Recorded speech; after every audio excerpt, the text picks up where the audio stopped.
l'ombre, la lumière et le chemin vers soi. Bienvenue sur l'Esprit de Jungle. Ici, nous explorons les profondeurs de l'âme pour donner un sens à votre histoire. À l'instant même où vous lisez ces lignes, une personne déterminée réfléchit à une résolution importante qui influence votre vie de façon directe. Accordez toute votre concentration à ce que nous découvrirons ici, puisque cette situation pourrait bien se dérouler maintenant même dans l'ombre et la tranquillité au fond de l'âme de quelqu'un. Vous ne soupçonnez sans doute même pas que cela a lieu quelque part dans ce monde. Un être humain nourrit des pensées pour vous, avec une force bien supérieure à ce qu'il accepterait de reconnaître intérieurement. Peut-être, éprouvez-vous, une sensation de distance, un sentiment de confusion ou une incertitude vis-à-vis de la position que vous détenez dans l'univers de cet individu. De l'extérieur, tout semble tranquille, vague et sans issue claire. Pourtant, ce que vous ne détectez pas, c'est la nature véritable de ce moment.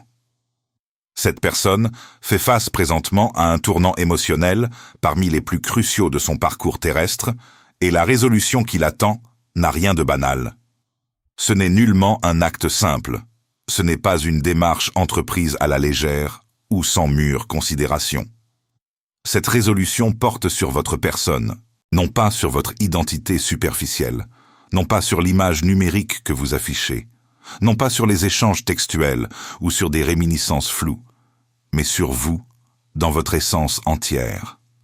Cet être vous perçoit comme une réalité tangible, comme quelqu'un qui a pénétré dans son parcours avec une signification et une portée véritable.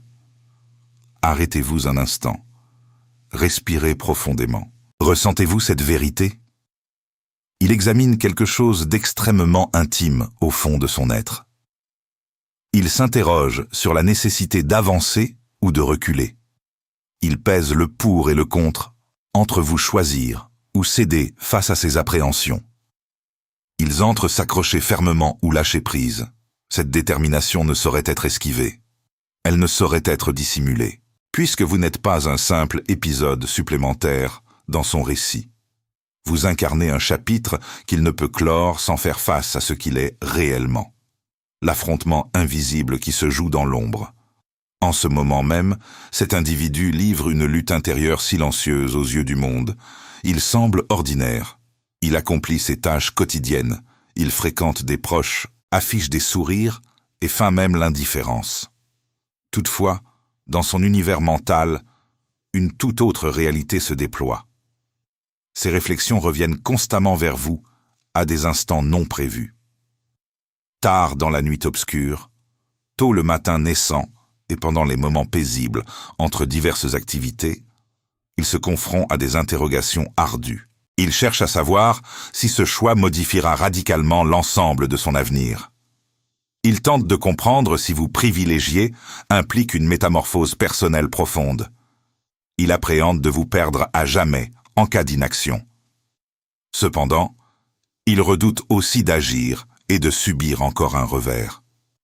Cette dualité engendre une tension psychique que les experts nomment ambivalence décisionnelle. Une condition où deux puissances contraires de même intensité empêchent tout mouvement.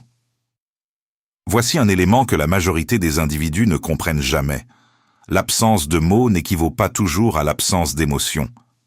Fréquemment, le mutisme révèle l'existence de la crainte. Certaines personnes ne dévoilent pas leurs ressentis parce qu'elles éprouvent une frayeur terrible de perdre leur maîtrise. Certains ne poursuivent pas l'affection parce qu'on ne leur a jamais enseigné comment s'y sentir protégés. Certains demeurent immobiles, non par manque d'intérêt, mais parce que ressentir de l'affection pour autrui leur apparaît périlleux, comme le philosophe Carl Jung l'a jadis formulé. Là où se niche votre appréhension, se situe également votre tâche, et vous représentez une tâche à laquelle ils ne peuvent échapper. Le tiraillement entre cœur et raison. Leur cœur les entraîne dans votre direction. Il leur évoque la façon dont ils se sont sentis reconnus, la manière dont ils se sont sentis saisis et comment ils ont découvert l'apaisement dans un univers qui ne ralentit jamais. Leur cœur conserve le souvenir de la facette d'eux-mêmes qui prévalait lorsque vous étiez là. Cependant, Leur intellect manifeste une opposition. La pensée ravive de vieilles cicatrices, de vieux désenchantements et de vieux manquements. La pensée leur souffle d'adopter la prudence. Elle les avertit contre le fait de revivre la même douleur. Elle questionne leur force suffisante, leur guérison aboutie ou leur mérite légitime. Telle est l'affliction dans laquelle ils demeurent présentement. Entre restauration et aspiration, entre protection et acceptation du danger, entre demeurer identique et évoluer vers quelque chose de supérieur. Cette friction psychique n'est nullement exceptionnelle. Dans notre époque contemporaine, nous sommes régulièrement confrontés à ce que les spécialistes du psychisme nomment fuite expérientielle. La propension à fuir les vécus internes pénibles, même si cela compromet nos principes fondamentaux et nos liens importants. Leur hésitation repose sur le doute concernant votre constance. Ils se demandent si vous patienterez pendant qu'ils résolvent leurs contradictions personnelles. Ils craignent qu'en temporisant excessivement, vous ne vous éloignez définitivement. Mais ils redoutent également que si vous demeurez, ce soit uniquement faute d'alternative. Cette ambivalence les maintient dans une immobilité paralysante. Ils surveillent vos agissements, examinent chaque mouvement que vous effectuez pour déceler des signes révélateurs de votre disposition mentale. Ils scrutent votre attitude pour détecter si votre attraction diminue ou si vous persistez à les garder présents. Votre expérience dans cette configuration énigmatique. Entre-temps, vous éprouvez probablement cette étrangeté. Vous percevez probablement un éloignement qui n'existait pas précédemment. Vous vous interrogez peu, être sur la raison pour laquelle quelqu'un qui semblait si accessible paraît désormais si éloigné. Et vous pouvez commencer à vous demander si vous avez commis une erreur quelconque. Permettez-nous de vous transmettre quelque chose de fondamental. Leur éloignement ne témoigne pas de votre personne, il témoigne d'eux. Leur mutisme ne signifie nullement que vous êtes sans importance. Il révèle qu'ils ne parviennent pas à gérer l'ampleur de votre importance. Il existe un degré de liaison qui terrifie les individus parce qu'il requiert qu'ils abandonnent leur façade. Cela requiert qu'ils affrontent toutes les facettes d'eux-mêmes qu'ils ont enfuies. Cela les contraint à admettre qu'ils ont été lacunaires sans même en avoir conscience. Lorsque quelqu'un croise votre route et ressent ce genre de reconnaissance, ce n'est pas uniquement de l'attraction. C'est une rencontre avec un reflet profond, et ce reflet renvoie non seulement ce qu'ils sont, mais également ce qu'ils pourraient devenir. Ce potentiel peut s'avérer aussi effrayant qu'il est splendide. Cette crainte de l'intimité véritable trouve ses origines dans ce que la science psychologique contemporaine désigne comme blessure de l'attachement. Ces traumatismes souvent établis durant l'enfance créent des modèles de défense qui perdurent à l'âge adulte, nous incitant à fuir exactement ce dont nous avons le plus grand besoin, le lien véritable. Prenez une lente inspiration. Posez votre main sur votre poitrine. Pensez à un moment où vous avez ressenti cette peur de l'intimité. Laissez cette question s'installer dans votre corps. Ne l'analysez pas. Observez simplement ce qui émerge.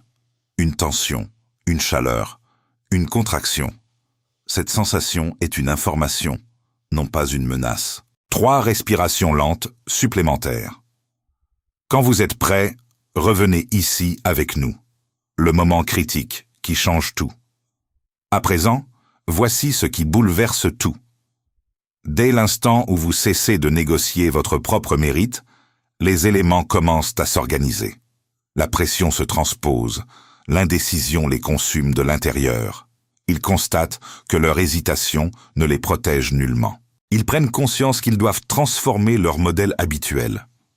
Autrement, ils répéteront indéfiniment les mêmes fautes comme une boucle psychique sans issue.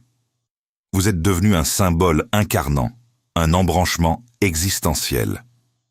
Une voie est celle de la transformation, l'autre est celle de la stagnation dans l'ancien. Ils connaissent quel chemin mène à une vie meilleure. Ils s'interrogent pour déterminer s'ils vivront selon leur appréhension ou selon l'authenticité parce que vous vous respectez vous-même. Ils doivent affronter la réalité. L'urgence apparaît lorsqu'ils constatent que vous ne restez pas dans l'attente passive. S'ils vous veulent, Ils ne peuvent demeurer dans l'indécision. Ils doivent être véritables. Leur barrière intérieure va soit se fendiller, soit se renforcer encore. Certains opteront pour le courage, et certains se retireront dans la pénombre de leurs anciennes habitudes. D'une façon ou d'une autre, l'authenticité finit toujours par se révéler. Il existait une architecte de Han qui vivait selon un emploi du temps millimétré. Chaque décision pesée, chaque risque calculé. Elle avait construit sa vie comme elle concevait ses bâtiments, avec précision, contrôle et anticipation de toutes les variables. Un jour, elle rencontra quelqu'un qui ne correspondait à aucun de ses plans. Leur connexion était profonde, déstabilisante, organique. Pour la première fois de sa vie adulte, elle ressentit quelque chose qu'elle ne pouvait pas contrôler. Elle se retira, créa de la distance, invoqua des raisons rationnelles. Mauvais timing, objectif incompatible, trop de complications. Mais chaque nuit, à 3 heures du matin, elle se réveillait avec une sensation d'oppression dans la poitrine, comme si son corps protestait contre les décisions de son esprit.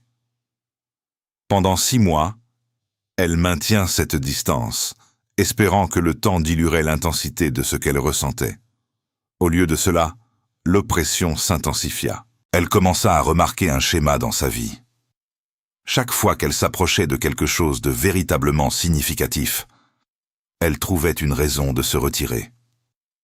Un soir d'hiver, assise seule dans son appartement parfaitement ordonné, elle posa sa main sur sa poitrine et demanda « Qu'est-ce que cette douleur tente de me dire ?» La réponse qui émergea la surprit par sa clarté. « Tu as peur de te perdre si tu te donnes complètement. » Elle ne retourna pas immédiatement vers cette personne, mais elle cessa de mentir à elle-même. Elle commença à reconnaître que sa quête de contrôle n'était pas de la force, mais de la peur déguisée. 8 mois plus tard, transformée par cette reconnaissance, elle franchit le pas non pas par désespoir, mais par choix conscient. Non pas parce qu'elle avait vaincu sa peur, mais parce qu'elle avait appris à vivre avec elle ce que son corps savait depuis le début et que son esprit refusait d'admettre. La véritable architecture d'une vie n'est pas dans le contrôle, mais dans l'acceptation courageuse de ce qui nous transforme. Jusqu'à présent, nous avons exploré comment une personne peut hésiter face à une connexion profonde, par peur de perdre son identité construite dans la vie réelle. Cela se manifeste lorsque nous créons de la distance avec précisément ce qui pourrait nous rendre entiers, simplement parce que cela exige une vulnérabilité que nous ne sommes pas de pouvoir soutenir. Mais voici quelque chose dont nous n'avons pas encore parlé. Que se passe-t-il dans votre propre psyché pendant cette attente ? Ce que vous ne voyez pas actuellement constitue leur combat le plus profond. Ils traversent un processus de transformation qui ne peut être précipité. Ils réévaluent leurs priorités, reconsidèrent leurs peurs et recalibrent leur compréhension de ce qui compte véritablement. Dans la psychologie du développement personnel, cette phase est reconnue comme l'intégration de l'ombre, le processus d'affrontement et d'incorporation des aspects de soi que l'on a niés ou réprimés. Votre présence dans leur vie a déclenché cette confrontation nécessaire. Pendant qu'ils progressent dans cette traversée intérieure, ils commencent à percevoir des schémas qu'ils n'avaient jamais remarqués auparavant. Ils reconnaissent comment leurs défenses passées ont saboté des connexions potentiellement significatives. Ils comprennent comment leur protection contre la souffrance les a également protégés contre la joie. Cette prise de conscience ne survient pas aisément. Elle arrive par vagues, parfois doucement, parfois avec une force dévastatrice. Certains jours, ils se sentent prêts à franchir le pas. D'autres jours, la crainte les paralyse complètement. Jung disait que ce à quoi on résiste persiste. Leur résistance n'élimine pas ce qu'ils ressentent pour vous. Elle l'intensifie, le rend plus présent, plus incontournable votre position dans leur processus de transformation. Vous n'êtes pas simplement un spectateur dans leur transformation. Vous êtes le catalyseur qui a initié tout ce processus. Votre authenticité, votre clarté et votre refus de vous diminuer ont créé un standard auquel ils doivent maintenant se mesurer. Cette situation les confronte à une question fondamentale. Peuvent-ils s'élever à ce niveau de vérité et d'authenticité, Ou resteront-ils confinés dans leur schéma familier, mais limitant cette interrogation ne concerne pas uniquement leur relation avec vous. Elle touche à leur relation avec eux-mêmes, avec la vie et avec leur potentiel le plus élevé. Le coût de l'immobilité devient de plus en plus évident pour eux. Chaque jour qui passe dans l'indécision est un jour où ils se trahissent eux-mêmes. Chaque moment d'hésitation creuse le fossé entre qui ils sont et qui ils pourraient être. C'est ce fossé, cette dissonance interne qui finira par les pousser vers une résolution. Les signes subtils du changement en cours, même si vous ne les percevez pas consciemment, des modifications s'opèrent. L'énergie entre vous se transforme. Ils commencent à vous voir différemment, non plus comme une possibilité abstraite, mais comme une réalité concrète qu'ils pourraient perdre. Cette transformation de perspective s'accompagne souvent de comportements caractéristiques. Ils peuvent augmenter leur surveillance discrète de votre vie.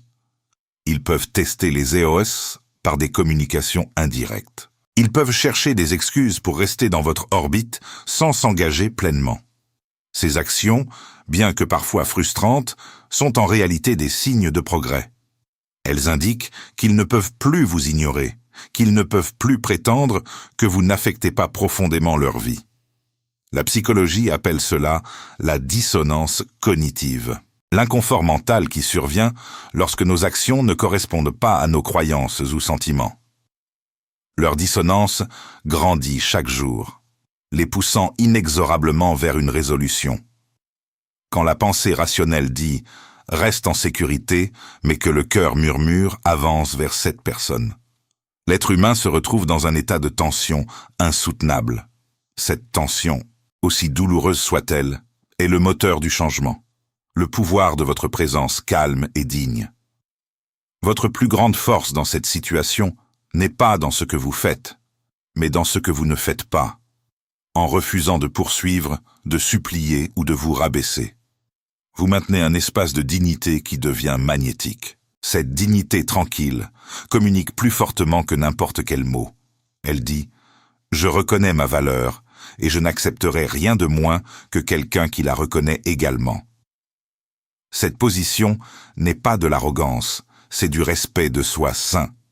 C'est la compréhension profonde que l'amour authentique ne peut fleurir que sur un terrain de respect mutuel et de choix conscient.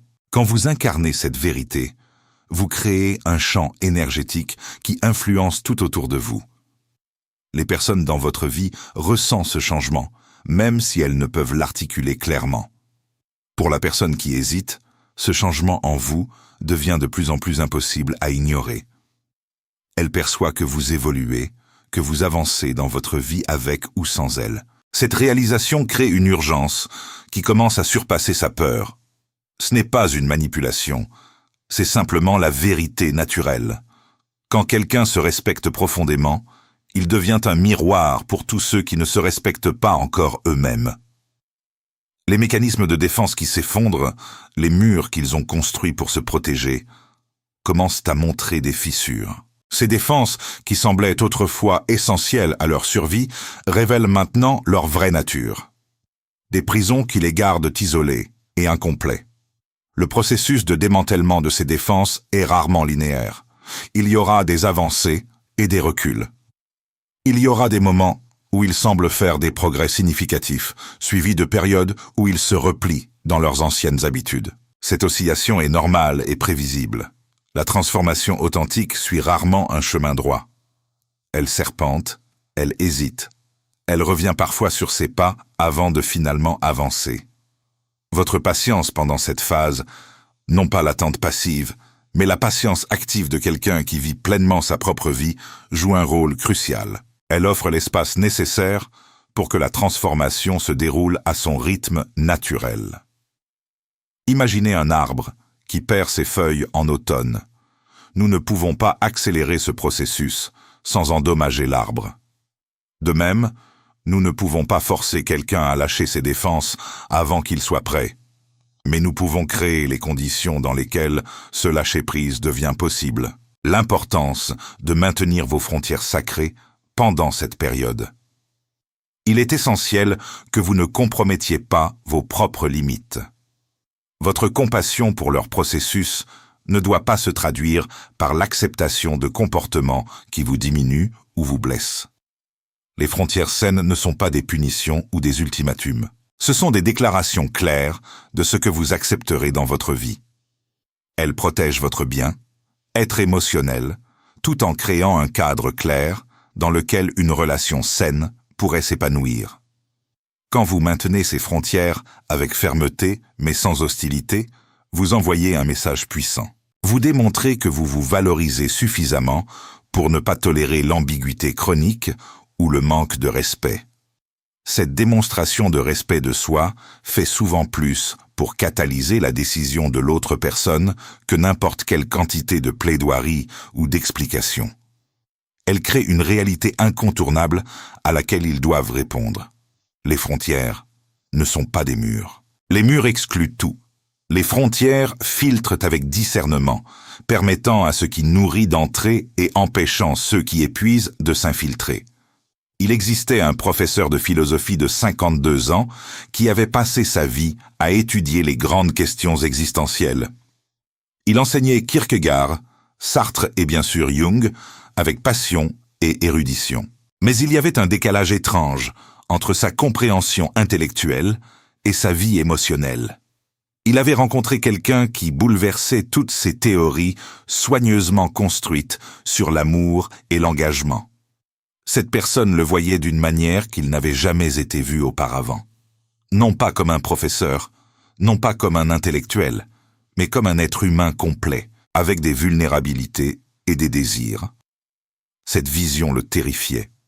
Pendant des mois, il créa de la distance, se cachant derrière des arguments philosophiques sur l'impossibilité de vraiment connaître l'autre, sur les dangers de la fusion émotionnelle, sur la nécessité de préserver son autonomie. Mais chaque semaine, en enseignant Jung, il tombait sur des passages qui semblaient l'accuser directement. L'individuation n'est pas la séparation, mais l'intégration. Le soi émerge de la rencontre avec l'autre. Ce que nous refusons de voir en nous-mêmes se manifeste comme destin. Un jour, un étudiant lui posa une question. « Professeur, comment savez-vous quand vous avez atteint l'individuation ?» Il commença à répondre avec sa réponse habituelle, théorique et détachée. Puis, il s'arrêta.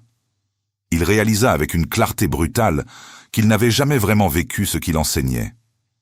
Il avait intellectualisé l'individuation, la transformation, l'intégration de l'ombre, mais il avait évité l'expérience directe de ces processus. Cette prise de conscience le brisa, non pas d'une manière destructrice, mais d'une manière qui permit finalement à la lumière de pénétrer ses défenses soigneusement construites.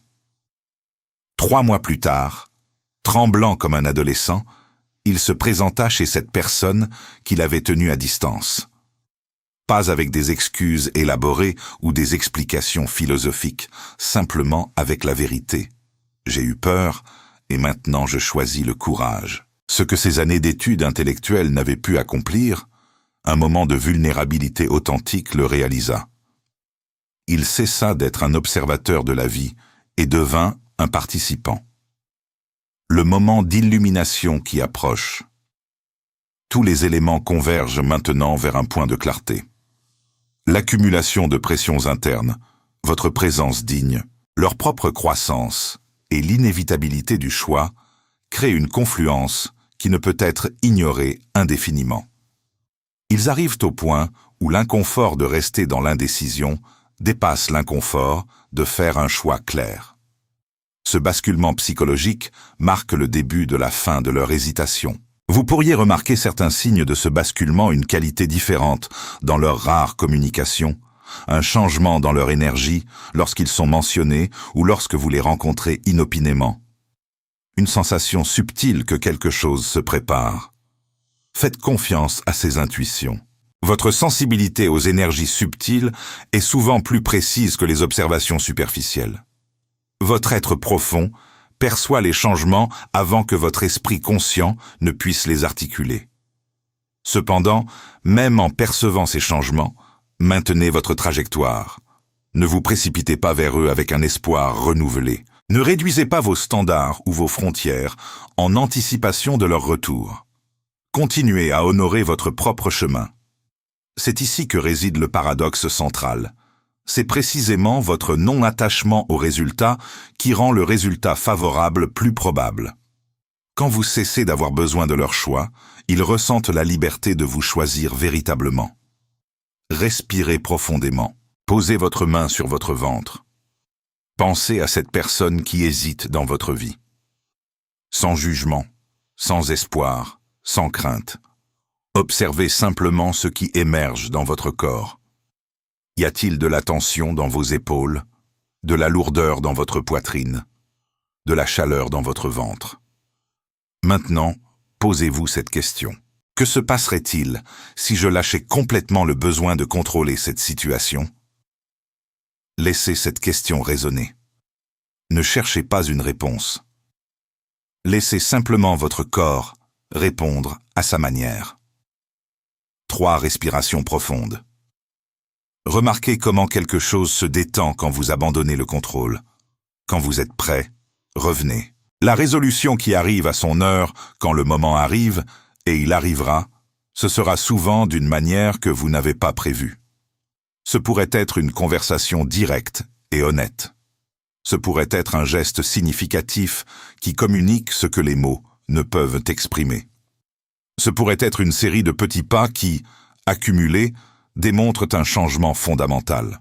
Quelle que soit la forme que prend cette résolution, elle sera différente de ce qui existait auparavant. Si cette personne revient vers vous, ce ne sera pas avec l'ancienne énergie d'indécision et de peur. Ce sera avec une clarté nouvelle, forgée dans le feu de leur propre transformation. Ils ne reviendront pas en clamant une chance, ou en offrant des promesses vagues. Ils reviendront avec une compréhension profonde de ce qu'ils veulent et un engagement authentique envers cette vision. Cette différence est cruciale. Ce n'est pas simplement un retour à l'ancien. C'est un pas en avant vers quelque chose de nouveau et de potentiellement transformateur pour vous deux. Si alternativement ils choisissent de ne pas avancer, cette clarté aussi est un cadeau. Elle vous libère de l'incertitude qui consume l'énergie et obscurcit votre chemin. Elle vous permet de fermer ce chapitre définitivement et d'avancer vers de nouvelles possibilités. Dans les 2 cas, vous recevez ce dont vous avez besoin. Soit une relation authentique et consciente, soit la liberté de trouver une telle relation ailleurs. Votre transformation indépendante et souveraine. Indépendamment de ce qu'il décide, vous avez déjà traversé votre propre transformation significative. Vous avez appris des leçons qui vous serviront pour le reste de votre vie. Vous avez découvert que votre bonheur n'est pas otage des décisions d'autrui. Vous avez appris que votre valeur est intrinsèque, non conditionnée par l'approbation ou le choix de quelqu'un d'autre. Vous avez développé la capacité de tenir fermement votre propre centre. Même quand tout autour de vous semble incertain, ces acquisitions sont inestimables. Elles transforment non seulement cette situation, mais toute votre approche future des relations et de la vie elle-même. Vous avez également découvert la différence entre l'amour sain et l'attachement anxieux. L'amour sain souhaite le meilleur pour l'autre, même si ce meilleur ne vous inclut pas. L'attachement anxieux s'accroche par peur de la perte, même quand la relation ne nourrit personne. Cette distinction vous guide maintenant vers des connexions plus authentiques et mutuellement enrichissantes. Vous avez développé ce que Jung appelait la fonction transcendante, la capacité de tenir les opposés en tension sans se fragmenter. Le calme paradoxal avant la clarté. Il y a souvent un moment de calme étrange juste avant la résolution, un sentiment de paix inattendu, une impulsion soudaine de relâcher complètement. Et c'est parce que le travail de votre côté est accompli. Vous avez créé l'espace, vous avez montré le chemin, vous avez préservé votre dignité. Maintenant, la balle est entièrement dans leur camp. Ils se tiennent au bord du précipice et regardent en bas le sentier qui mène de retour vers vous. Ils respirent profondément et reconnaissent que le pont qu'ils pensaient avoir brûlé est en réalité toujours là, attendant qu'ils le traversent. Le prochain pas qu'ils feront ne sera pas accidentel. Ce sera la chose la plus intentionnelle qu'ils aient jamais faite. Ils sortiront de l'ombre et entreront dans la lumière de leur propre vérité.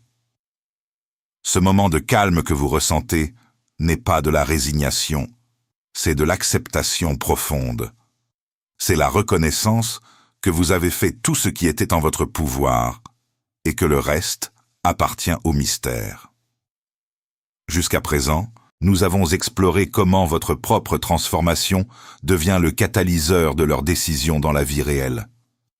Cela se manifeste lorsque nous cessons d'attendre qu'une situation extérieure change et commençons à incarner le changement que nous désirons voir, créant ainsi un champ magnétique qui oblige les autres à se positionner clairement. Mais il y a quelque chose que nous devons encore aborder.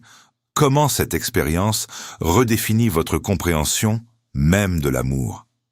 La compréhension profonde de l'amour mature. Ce voyage que nous avons exploré ensemble révèle une vérité fondamentale sur l'amour mature. Il ne peut pas s'épanouir dans la peur, l'attente passive ou la négociation de sa propre valeur. L'amour authentique exige de la clarté, du courage et surtout un profond respect de soi. Quand nous cessons de supplier l'amour et commençons à l'incarner, nous créons un champ magnétique différent autour de nous. Nous attirons des personnes qui sont prêtes à nous rencontrer à notre niveau, plutôt que de nous rabaisser au leur. Cette transformation n'est pas égoïste, elle est nécessaire. Car peut-on donner ce que l'on ne possède pas? Comment peut-on offrir de l'amour véritable si nous ne nous aimons pas d'abord nous-mêmes? La personne qui hésite dans votre vie traverse son propre voyage de croissance.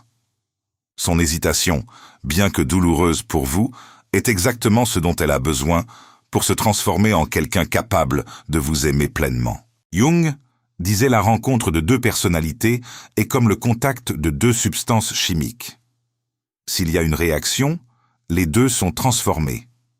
Mais pour qu'une véritable réaction ait lieu, les deux substances doivent être pures, non diluées par la peur ou le besoin désespéré, les leçons cachées dans l'attente. Dans cette période d'incertitude, vous avez appris des leçons précieuses sur votre propre résilience. Vous avez découvert que votre bonheur ne dépend pas des décisions d'autrui. Vous avez réalisé que votre valeur n'est pas déterminée par le fait qu'on vous choisisse ou non. Ces découvertes sont douloureuses au début, mais elles deviennent votre plus grande force. Elles vous libèrent du besoin de validation externe et vous ancrent dans votre propre centre de gravité émotionnelle. Quand vous atteignez cet état d'autonomie émotionnelle, quelque chose de magique se produit. Vous devenez irrésistible, non par manipulation, mais par authenticité. Votre paix intérieure devient un phare qui guide les autres vers leur propre vérité. La personne qui lutte avec sa décision ressent ce changement en vous, même à distance. Elle perçoit que vous n'êtes plus en mode attente, mais en mode accomplissement. Cette réalisation accélère son propre processus de décision. Il existait une violence héliste de 39 ans, dont toute l'existence tournait autour de la perfection. Chaque note devait être impeccable. Chaque mouvement d'archet devait être précis. Cette quête de perfection s'étendait à tous les aspects de sa vie, y compris ses relations. Elle rencontra quelqu'un qui la voyait différemment. Cette personne ne l'admirait pas pour sa perfection, mais l'aimait pour son humanité imparfaite. Cette différence la désarçonnait complètement. Après quelques mois de connexion intense, elle se retira. Elle invoqua son besoin de se concentrer sur sa carrière, sur un concours important à venir, mais la véritable raison était plus profonde. Elle ne savait pas comment être aimée pour ce qu'elle était, plutôt que pour ce qu'elle accomplissait. Pendant les mois qui suivirent, quelque chose d'étrange se produisit. Sa musique commença à changer. Elle jouait toujours avec une technique irréprochable, mais quelque chose manquait. L'âme avait quitté ses interprétations. Un soir, après un concert particulièrement technique, mais émotionnellement vide, un vieil homme s'approcha d'elle dans les coulisses. « Vous jouez comme quelqu'un qui a peur de ressentir », dit-il simplement, avant de partir ces mots-là en terre.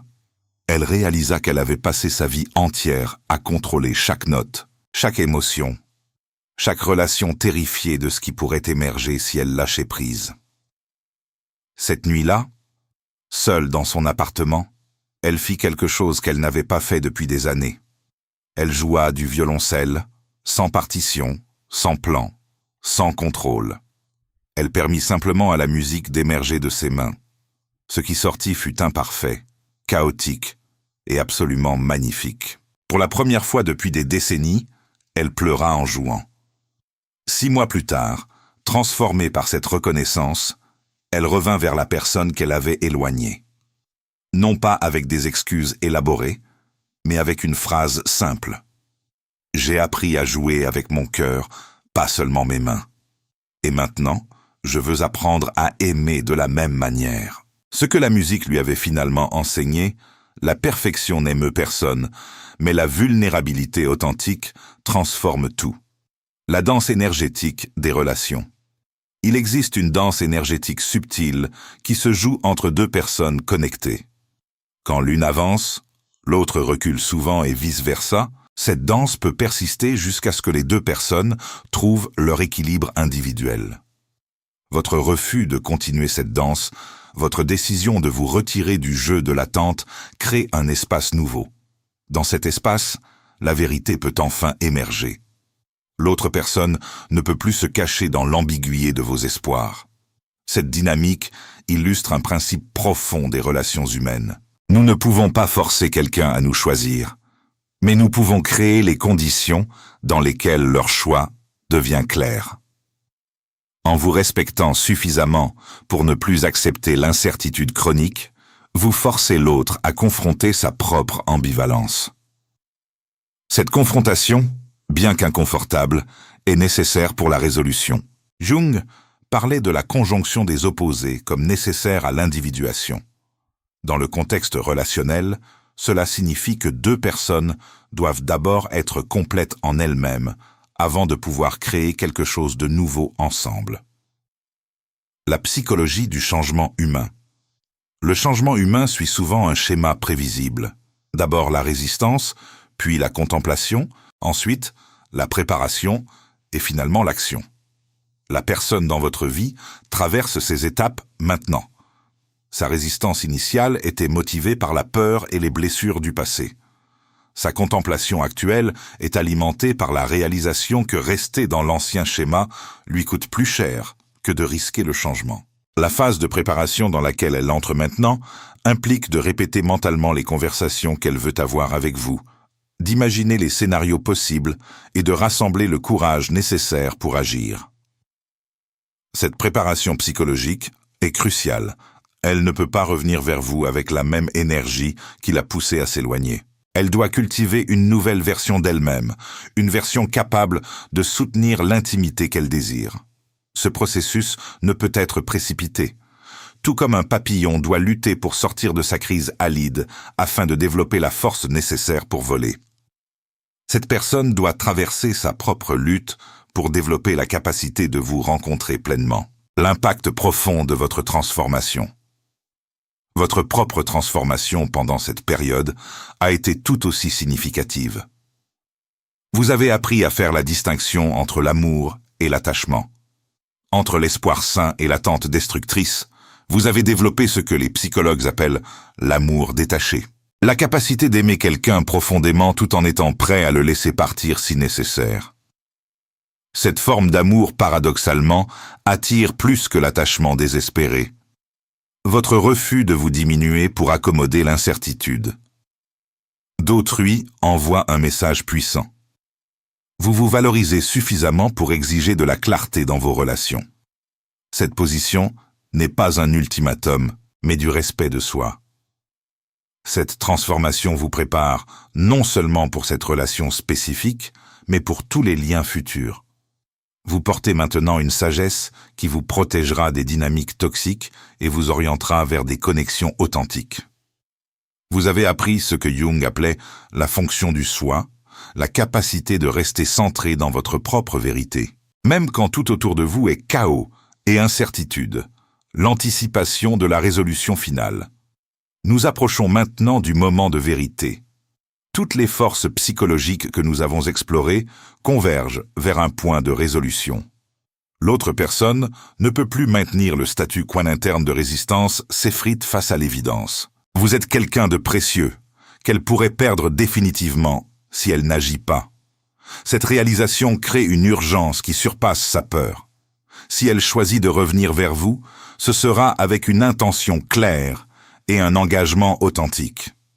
Si elle choisit de rester dans sa zone de confort, vous aurez la clarté nécessaire pour fermer définitivement ce chapitre. Dans les deux cas, vous gagnez. Soit vous récupérez cette personne transformée et prête à s'engager, soit vous vous libérez définitivement d'une situation qui ne vous servait plus. Cette résolution, quelle qu'elle soit, vous permettra enfin d'avancer. L'incertitude est plus épuisante que n'importe quelle vérité, même douloureuse. La clarté, même si elle déçoit nos espoirs, libère toujours une énergie qui était bloquée dans l'attente. La sagesse de l'attente active, ce que nous avons exploré ensemble, n'est pas simplement l'histoire d'une relation incertaine, c'est l'histoire universelle de la croissance humaine, de l'amour propre, et du courage nécessaire pour honorer notre propre valeur. Vous avez appris que l'attente passive épuise, mais que l'attente active, celle où l'on continue à vivre pleinement, sa vie transforme. Vous avez découvert que l'amour véritable ne supplie pas, mais inspire. Vous portez maintenant une sagesse précieuse. Votre bonheur ne peut pas dépendre des décisions d'autrui. Votre paix ne peut pas être otage de l'ambivalence d'une autre personne. Votre valeur ne fluctue pas selon qu'on vous choisisse ou non.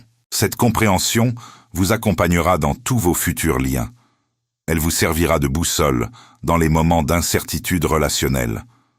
Elle vous rappellera que vous méritez un amour clair, cohérent et choisi consciemment. Jung disait « Celui qui regarde à l'extérieur rêve, celui qui regarde à l'intérieur s'éveille ». Vous êtes en train de vous éveiller à votre propre valeur intrinsèque et cet éveil change tout. La victoire ultime qui transcende le résultat. Quoi que décide cette personne qui occupe vos pensées, vous avez déjà gagné la plus importante des victoires. Vous avez appris à vous choisir vous-même, et c'est cette victoire qui rend tout le reste possible. L'amour authentique commence toujours par l'amour de soi. Non pas l'égoïsme narcissique, mais la reconnaissance profonde de votre propre dignité et valeur. Tout le reste en découle naturellement quand vous vous aimez. Véritablement, vous cessez d'accepter les miettes affectives. Vous cessez de vous contenter de relations ambiguës. Vous cessez de négocier votre propre mérite. Cette transformation intérieure change la qualité de toutes vos interactions. Les personnes qui ne peuvent vous rencontrer à ce niveau de clarté et d'authenticité se retirent naturellement de votre vie. Celles qui le peuvent sont attirées comme des aimants. Vous n'êtes plus dans l'attente. Vous êtes dans la création active de votre propre vie magnifique, avec ou sans cette personne spécifique. Et c'est précisément cette posture qui maximise les chances que si cette personne revient, ce soit d'une manière qui honore vraiment qui vous êtes. Portez votre lumière dans vos zones d'ombre. Merci d'avoir exploré l'esprit avec nous. À bientôt sur l'esprit de Jung. Si ce voyage au cœur de l'esprit résonne en vous, abonnez-vous pour poursuivre cette exploration ensemble.